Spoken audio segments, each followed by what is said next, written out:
Oh my gosh, I can walk inside the trellis. Holy cow! Hello happy YouTubers, Marcelina here. In this video, we're going to show you how to build trellis for growing oppo. Hold on to your trousers.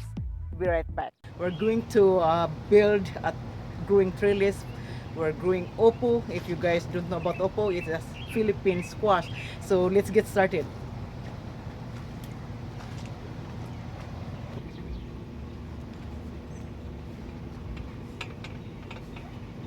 What we're going to do now is we're going to cut this bar with a pipe cutter, not using a hacksaw.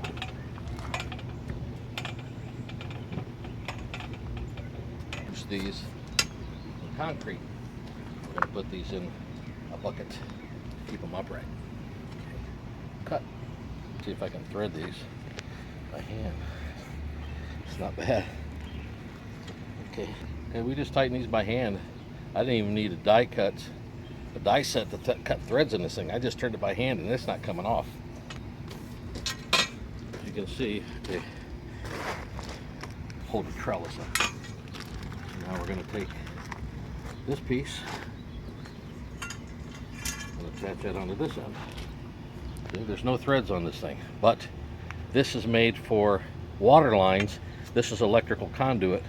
So when I marry it in there together and start turning it, it self-threads itself. I don't have to use the die set.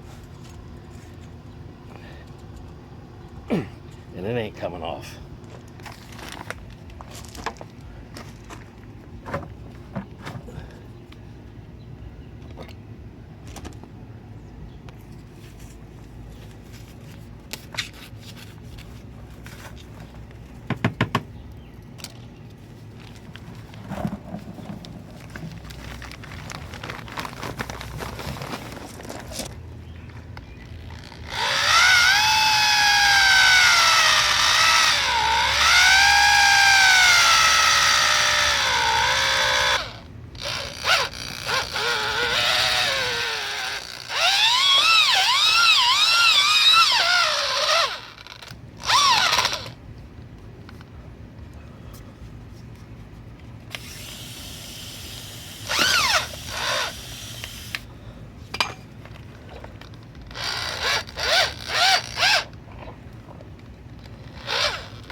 Stuck on our 4-gallon, 5-gallon bucket of concrete, Portland cement, and we got them sitting. We got these boards on here to hold these poles in place.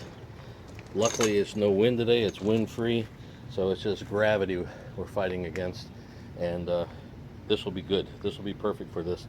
These are going to set up for a couple hours, and then tomorrow we'll be able to set up the rest of the trellis.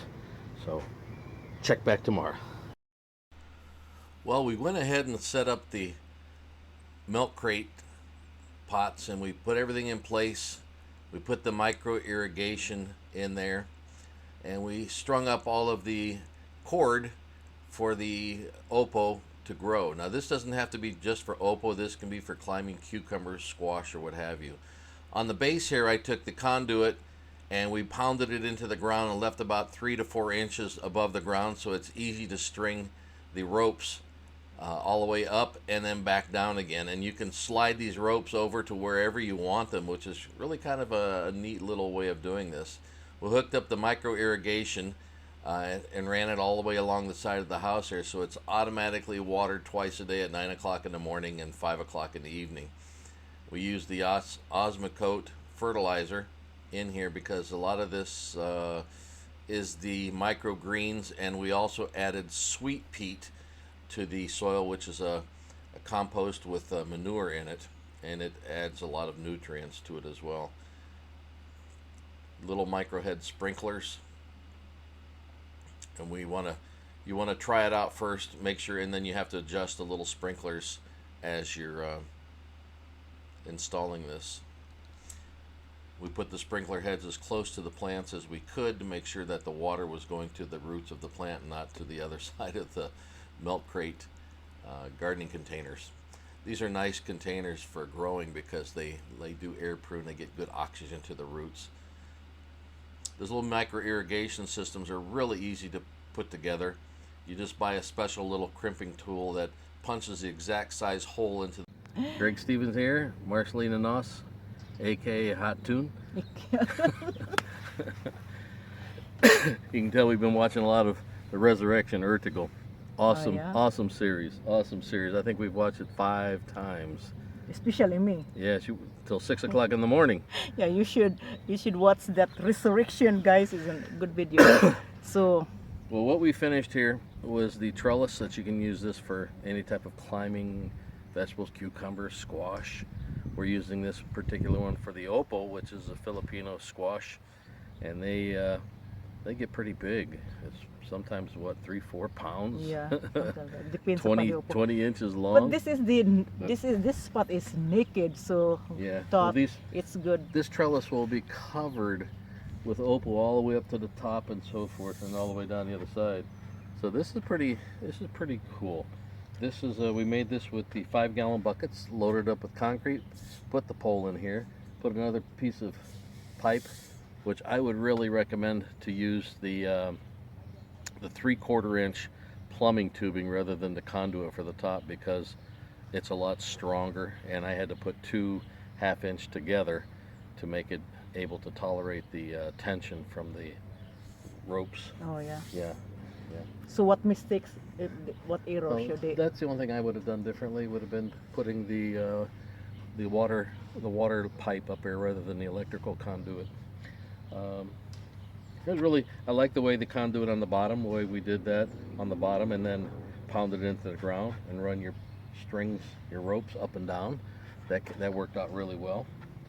The water line, the irrigation is awesome. It's self-watering. It's set up on the timer twice a day, and you never have to fool with it. Yeah. It's just automatic. Irrigation is good, especially if during hot summer days, that you have to water the plants every day, because if you don't, it dries out the soil, especially growing container. And water irrigation is good. I wish I have an irrigation in the Philippines. Did you know that we have? You did. It was called Typhoon. So this is a good idea, guys, to create your own garden, and we always come up different ideas. So we encourage you to subscribe to our channel, follow our gardening family, and hopefully this video help you.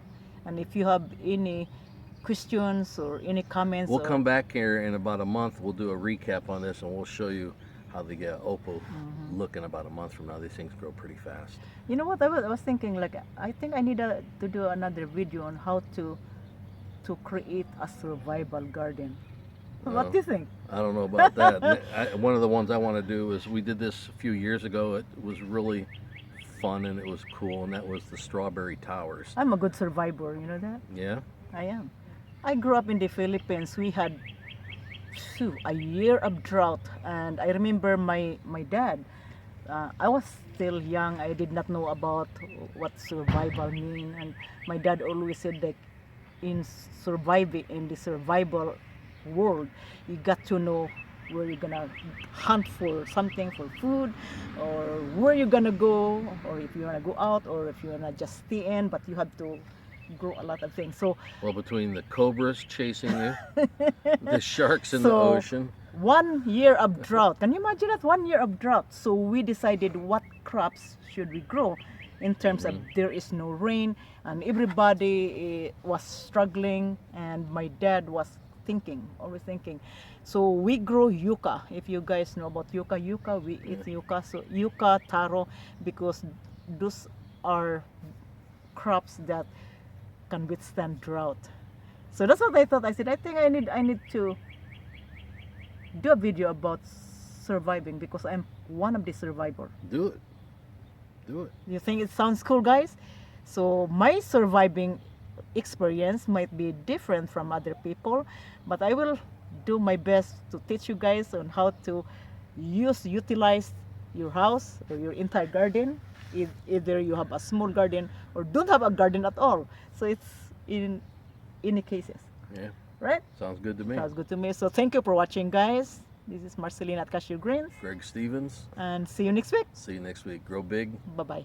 grow green. Peace out.